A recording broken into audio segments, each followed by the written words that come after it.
जब मैं अकेले में होता हूँ तो मेरे पास सती होती है, पर जब कम्युनिकेशन के अंदर आते तो अ, उसमें सती कैसे रखें, मतलब हड़बड़ाहट हो जाती है और सब कुछ सती का नाश हो जाता है। ऐसा हो जाता है कि सती, मतलब ये क्या होता है कि हम हमारे पूरे पोस्चर को देखते हैं कि किस प्रकार मेरा हार्ट बीट वगैरह बढ़ते जा रहा है ना। तो जब तुम क्या हो रहे हो, तुम इतने कॉन्शियस हो जा रहे हो कि तुम्हारा सती के ऊपर से नाश नहीं हो रही है, तुम्हारे ऊपर ध्यान हट जा रहा है। तो तुम ये नोटिस नहीं कर पा रहे हो कि मैं किस प्रकार से व्याकुल हो रहा हूँ उस समय, है ना। तो वो होता है, वो कॉन्शियसनेस इस प्रकार से है ना, वो कई सारे लोगों को इस प्रकार से प्रॉब्लम होती है, तो उनको अभ्यास करना पड़ता है, बार बार उस चीज करना पड़ती है, तो धीरे धीरे जाके फिर उनका वो दूर हो जाता है, वो विदाउट प्रैक्टिस नहीं होता है ना। इस प्रकार आप स्टेज पे, जबकि आप पहली बार स्टेज पे जाते हैं तो डरेंगे ही डरेंगे, पर आप बार बार जाते रहे, बार बार जाते हैं, तो धीरे धीरे खत्म होते जाते हैं। तो ये इस प्रकार की ये जो फियर है, वैसे लॉस लूज करने पड़ते हैं। इसको आप चिंतन करके द्वारा, प्रैक्टिस। ये चिंतन के द्वारा नष्ट नहीं कर सकते, तो आपको बार बार, इसलिए मैंने तुम्हें कहा है कि लगातार 4-5 दिन, तुम्हारे हित के लिए कहा मैंने ये बात, कि लगातार 4-5 दिन सोचो। पर क्या होता है कि कई सारे लोग अपने गुरु की इंटेंशन समझ नहीं पाते हैं, हम रीजन देना शुरू करते हैं कि नहीं मुझसे नहीं होगा, मैं यहाँ हूँ, मैं वहाँ हूँ। याद रखिएगा, जब भी कोई बड़ा इंसान, स्पेशली कोई भिक्खु वगैरह आपको कोई काम देता है, तो वही एक बराबर जान देता है कि हाँ, अगर इसको ना, तो उसमें सब इस प्रकार बेनिफिट आएंगे। कहेंगे तुमने। और एक और क्वेश्चन बोलना है। आपने बोला कि भड़ास निकालने वाला सबसे सही है, पर भ्रम भी यार करना चाहिए ना, करुणा करनी चाहिए ना इसके सामने, सामने वाले देखो, से। बिल्कुल करुणा करना नहीं चाहिए, बिल्कुल करुणा करना चाहिए, करुणा का अभ्यास करना चाहिए, मैत्री का अभ्यास करना चाहिए। पर मैंने पहले कहा कि मैत्री का अभ्यास कहाँ पे होता है, करुणा का अभ्यास कहाँ पे होता है, ये हमें पता होना चाहिए। मैत्री इसलिए करते हैं ताकि उसके प्रति हमारे मन में द्वेष ना रहे, ठीक है। पर मैत्री भी सामने वाले व्यक्ति के पर्टिकुलर एक्शंस के लिए की जाती है, करुणा भी सामने वाले व्यक्ति के पर्टिकुलर एक्शन के लिए की जाती है। आप किसी भी अवस्था में मैत्री नहीं कर सकते, आपने जब क्रोध आया तब आप मैत्री नहीं कर सकते, बिल्कुल भी नहीं हो सकती मैत्री, हो ही नहीं सकती मैत्री, वो झूठी मैत्री है। चित्त की अवस्था ही वैसी है, तो आप मैत्री नहीं कर पाएंगे, तब मैत्री नहीं हो सकती। क्रोध की अवस्था में सबसे पहले तो आपको क्रोध को हटाना पड़ेगा। और क्रोध के अलग तरीके हो सकते हैं हटाने के, अलग तरीके हटा सकता है, पर कुछ लोगों की चढ़ाई ही ऐसी होती है कि वो नहीं हटा पाएंगे। या कभी कभार पानी इतने सर के ऊपर चला जाता है कि आप, तब आपको शब्द प्रकट करना जरूरी है, उस व्यक्ति को बोलना जरूरी है। आप मौन रह के नहीं चल सकते, पर कुछ लोग की चर्या ऐसी होती है कि हर चीज में मौन रहेंगे।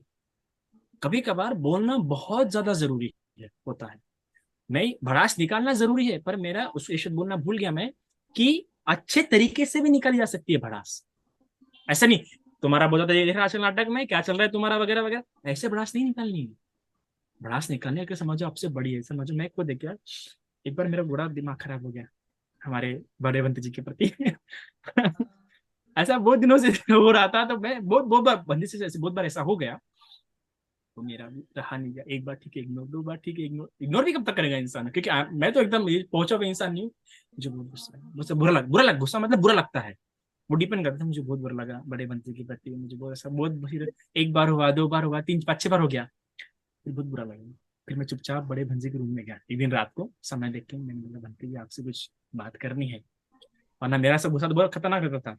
पहले तो जब मैं नया नया था तो किसी देखता नहीं था, छोटा बड़ा पूरा भड़ास निकाल दूंगा, पर सब धर्म समझा।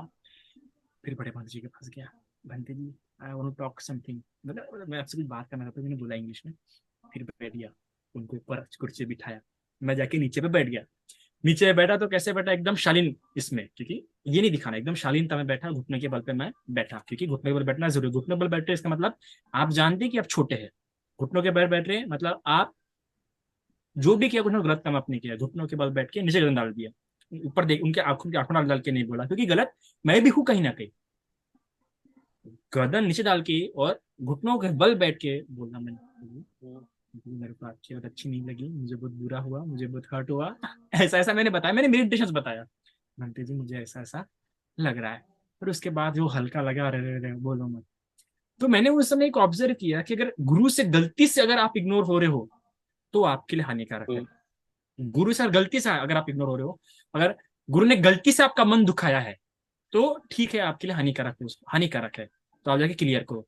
हाँ, गुरु जानबूझकर आपका मन दुखा रहे हैं ना, तो आपके लिए बहुत कल्याणकारी है। इस दो बातों को समझो, ये बहुत गहरी गहरी बातें है बरा, आराम से जाके विचार करना। यहाँ पे बैठे सभी लोग इन दो बातों पर विचार करना हम्म, कि गुरु अगर गलती से, अगर गुरु से गलती से आपका मन दुख रहा है, तो आपने इस बातों से क्लियर करना चाहिए। ठीक है। अगर गुरु जानबूझ के आपका मन दुखा रहे हैं ना, तो जरूर आपको कुछ सिखाना चाहते हैं। ये दो बातें होती है। तो ऐसा होता है कि किस प्रकार से प्रकट कर रहे हैं। अभी जो नॉर्मल इंसान है उसको पता नहीं है, सब तो गुस्से में प्रकट कर देगा, पर एक उसका बेनिफिट ये है कि वो देर तक मन में नहीं रखेगा। पर ऑन स्पॉट कैसा रिश्ते टूट सकते हैं, गलत ज्यादा ज्यादा वाणी बिगड़ सकती है, वाणी ज्यादा दुष्कर्म हो सकते हैं। तो उसमें कोशिश करनी चाहिए, गुस्सा प्रकट करना है तो उन्हीं उसी गुस्से को अच्छे शब्दों में, अच्छे तरीके से भी प्रकट किया जा सकता है, तो आप जाके अच्छे शब्दों में प्रकट कीजिए। पर ये होता है, अगर वो इंसान सामने वाला बार बार गलती कर रहा है, समझ रहा हूँ मूर्ख इंसान है, फिर तो उससे दूर हो जाओ, उससे बोलो ही मत, क्योंकि मुझे खुद को ऐसा एक बहुत लॉस हुआ। इंसान बड़ा हो तो हमसे आदरणीय इंसान हो, उससे भी इंसान दूर हो जाए। पहले देखो कि उसे समझ है कि नहीं, समझ लायक समझ है कि नहीं वो उसकी। नहीं है तो आप फिर दूर हो जाओ उससे, बहुत तो ही कम फिर उसके साथ हालचाल रखो, बोलचाल रखो। फिर बड़े बनते का क्या रिप्लाई था? हाँ। बड़े बनते का क्या रिप्लाई था? बड़े बंटी जी ने बहुत प्यारा बोला, आई सी यू लाइक माई सन ना। आई डोंट नो, मुझे पता ही नहीं था बोले ऐसा। और इतने इतने प्यारे भरे शब्दों में कि मुझे लगा कि मैंने क्यों बोला, नहीं बोलना चाहिए था, पर एटलीस्ट कि वो इंटेंशन तो क्लियर हो गई। वरना मन में और वो चला रही था बहुत लंबे समय तक। इतना प्यारा तरीके से बोला बंटी ने, हमारे बड़े बंटी जी ऑफकोर्स। उन्होंने बहुत, वो तो हमारे बंटी जी बड़े प्यारे हैं, उनका स्वभाव इतना प्यारा है क्या बताए। अच्छा। प्यार से बोल दिया। तो मुझे भी मेरे को शिष्यों ने कभी कभार बोला है, एक आध नए शिष्य जो मेरे साथ कह रही थी, शिष्य बहुत प्यारी है, हमेशा बोलती बंटी जी मुझे आपकी ये बात बुरी लगी, मुझे ठीक नहीं लगा, पर मैं बोल ही नहीं पाई। तो अलग अलग प्रकार के होते हैं, पर इस प्रकार से होता है, ये एक व्यवहार का तरीका होता है। अब वो किसी भी बंदे की या किसी बड़े की बुरी बात कितनी भी ना लगे, आपका तरीका होता है बोलने का, है ना। तो वो एक तरीके से रखनी चाहिए। मंदामी बनते जी। मंगल में। बनते जी, मैं हमेशा की तरह बहुत नर्वस हो रहा हूँ। मेरे को दो क्वेश्चन पूछने हैं बनते जी। हाँ पूछो। बनते जी, मेरी एक पता नहीं कैसे नेचर है, हमेशा से है बनते जी कि अ, मैं पहले मतलब उस टाइम पहले बहुत ज्यादा गुस्सा कर देता था। जैसे पांचों कारण में से बनते जी मेरा दो ऐसे ऐसा मिक्स टाइप है। पहला रो देना और दूसरा भड़ास निकाल देना, दोनों चीजें। और तीसरा बनती जी, मेरे को गिल्ट बहुत फील होता है। ऐसा होता था कि अभी भी है। मैं ऐसा हूँ कि चाहे मेरे सामने मतलब किसी ने इतना बुरा किया हो, लेकिन ऐसा है कि अगर वो एक बार आके अगर सॉरी भी ना बोले, क्योंकि मेरी इच्छा रहती है कि हाँ ठीक है, मैं उससे बात करूँ, कोई नहीं यार, ये झगड़ा नहीं करना चाहिए। अगर वो सॉरी बोल दे तो ऐसा लगता है कि सब कुछ पिघल गया, अंदर से सब कुछ पिघल गया। दूसरा बंटी जी, मैं गुस्सा करने के बाद मुझे इतना ग्लानि महसूस होता है, इतना ग्लानि। और सिर्फ गुस्से में महसूस नहीं होता बंटी जी, कई चीजों में होता है। मैं छोटे छोटे बच्चे को जब देखता हूँ तो मेरे को इतना रोना आ जाता है कि मेरे को लगता है कि मैं क्या कर रहा हूँ आज। मेरे को ये बहुत बुरा सा लगता है। फिर मैं सोचता हूँ, फिर थोड़ा सा कंट्रोल करने की कोशिश करता हूँ। साधु बंटी साधु जी, साधु। ये मेरे को बहुत मतलब ग्लानि एक्चुअली।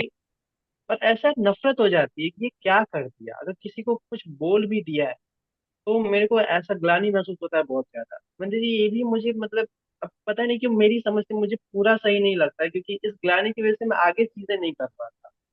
मेरा काफी टाइम उस ग्लानि से निकलने में निकल जाता है। और बंटी जी, ये मैं दमन करने के बारे में बंटी जी मैं पूछना चाहता हूँ कि मैं इस चीज को बड़े ध्यान से सुन रहा था। आपने पांचों तरीके से इसको निकालने के बारे में बताया, तो उसमें से मैंने देखा कि हाँ ये हो रहा है, हो रहा है। और मेरा ऐसा है बंटी जी कि मैं मतलब जूम पे पहली बार जुड़ा हूँ, बट मैं आपकी वीडियोस यूट्यूब पे देखता हूँ, क्योंकि मैं सोचता था कि यूट्यूब पे ही सबसे पहले आती है। तो चारों चरण परियति दमारियो कांति निपान सुपेन हैप्पीनेस सम्यक संबोधि, चारों पे मैं देखता हूँ बंटी जी। बंटी जी, मैं क्या करूँ इसके लिए कि ये ग्लानी मेरा इतना ना हो कि आगे की चीजें मेरी रोक दे। और दमन, अंदर से मैं भाव ना रखूं क्रोध का। अब ऐसा है कि बंटी जी हर मोमेंट पे तो गुस्सा उत्पन्न नहीं होता है, लेकिन हाँ होता है। मेरे को समझ में आया बंटी जी कि हाँ ये है। अंदर से किसी बहुत माइनर लेवल पे मन के उत्पन्न हो जाता है कि हाँ हो रहा है। फिर थोड़ी देर बाद दमन करने के बारे में सोचते हैं। तो उसके लिए कुछ कुछ तरीके आपने बताए वो भी सुने, और बंदे जी ने बताए वो भी सुने कि उसके दुष्ट परिणाम के बारे में सोचना चाहिए। माफ कीजिए बंदे जी, दुष्परिणाम के बारे में सोचना चाहिए। और जिस वजह से गुस्सा है, अगर मतलब लास्ट में ये भी आए कि चलो ये समय भी निकल जाएगा, अगर कुछ समझ में ना आए तो उस समय इसका इसका भी कोई लंबा इम्पैक्ट नहीं पड़ेगा, ये भी खत्म होने वाला है। इतना सीरियस लेके अपने आप को परेशान करने की जरूरत नहीं है। और लास्ट बनती जी, मैं क्वेश्चन तो मैं एक ही पूछना चाहता था लेकिन मैंने इतना कुछ बोल दिया, माफ कीजिए बनती जी। नहीं नहीं, जो तुम्हारा जो स्वभाव है, हमारा बनती भी जी ऐसे ही एक, स्वभाव, ऐसा ही स्वभाव है कि किसी ने सॉरी बोल दिया तो वहां पे इंसान, मतलब वहां पे हम पिघल जाएंगे, वहां पे एकदम पूरा ये हो जाएंगे, वो शब्द ही पता नहीं चला, हाँ सॉरी बोल दूंगी, क्या इसको लेके चलना चाहिए, छोड़ दो, सॉरी मत बोलो। तो ये वो गिल्ट कैसा होता है कि शायद से आपकी एक्शंस एकदम टोक पे होती होंगी, दूसरा कारण गिल्ट होता होगा, दूसरा की संवेग भाव बहुत अच्छा होगा आपने। तो ऐसा होगा कि आपका जो संवेग भाव इतना अच्छा अच्छा हो सकता है कि आप इसे प्रयोजित जीवन के लिए, निर्वेद अवस्था के लिए इस्तेमाल कर सकते हैं। जो आपने संसार में रह के शायद आपको तकलीफ होंगी और तकलीफ होंगी कि ऐसा होगा। तो यही लीजिए कि लोगों से एक दूरी बना के लोगों से व्यवहार करना शुरू कीजिए, तो आपको, क्योंकि गिल्ट का आपको तो चर्या ही बन चुकी है अगर आपको गिल्ट होता होगा तो। पर आप अनित्य जी दुख अनात्म का अभ्यास करना शुरू करें और प्रयोजित जीवन अपनाने का कोशिश करें आने वाले समय में, तो आपके लिए बहुत अच्छा तरह जल्दी जल्दी फास्ट तक प्रगति करेंगे आप प्रयोजित जीवन में, क्योंकि संवेग भाव अच्छा है इसलिए। जी तो वो बनती जी। बिचर्या है तो कुछ कर नहीं सकते, पर बनती जी कोशिश कीजिए जल्द से जल्द प्रयोजित जीवन ले, ताकि आप जल्दी प्रगति कर सकें उसमें। ठीक है, चलो फिर। बनती जी इसके साथ एक छोटी सी चीज, आप बनती जी एक चीज पूछनी है, आप संक्षेप में बता दीजिए, मैं बाद में उसके बारे में आपसे पूछ लूंगा। क्या? बनती जी आपने असंस्कारिक और संस्कारित चित्त बताया, बस इसको संक्षेप में बता दीजिए बंटी जी, मैं बाद में इसके बारे में आप लेक्चर देंगे तो फिर मैं उसमें सुन लूंगा। क्या क्या बोले, असंस्कारित अभी और सुनाई दिया? संस्कारित चित्त, बंटी जी असंस्कारित और संस्कारित चित्त आपने बताया ना। हाँ हाँ, वो आपने अभिधम्मा के हिसाब से है। उसके बाद, असंस्कारिक मतलब किसी और के, सॉरी, ससंस्कारिक मतलब ऐसा कर्म जो किसी और से प्रेरणा मिली और फिर की, चाहे गुस्सा हो, पुण्य हो, कोई भी, जो किसी और से प्रेरणा मिलके जी होता बंटी है इंसान, जिसके लिए जिम्मेदार कोई और होता है वो कर्म करने के लिए, कि हाँ मुझे गुस्सा है तो उसके इससे काम हुआ, तो वह संस्कारिक है। ससंस्कारिक मतलब, सॉरी, वो ससंस्कारिक है। असंस्कारिक मतलब जो स्वयं से एकदम करते हैं, जैसे कि मुझे दान करने की इच्छा हुई तो बस मेरे कारण हुई, किसी और के कारण नहीं।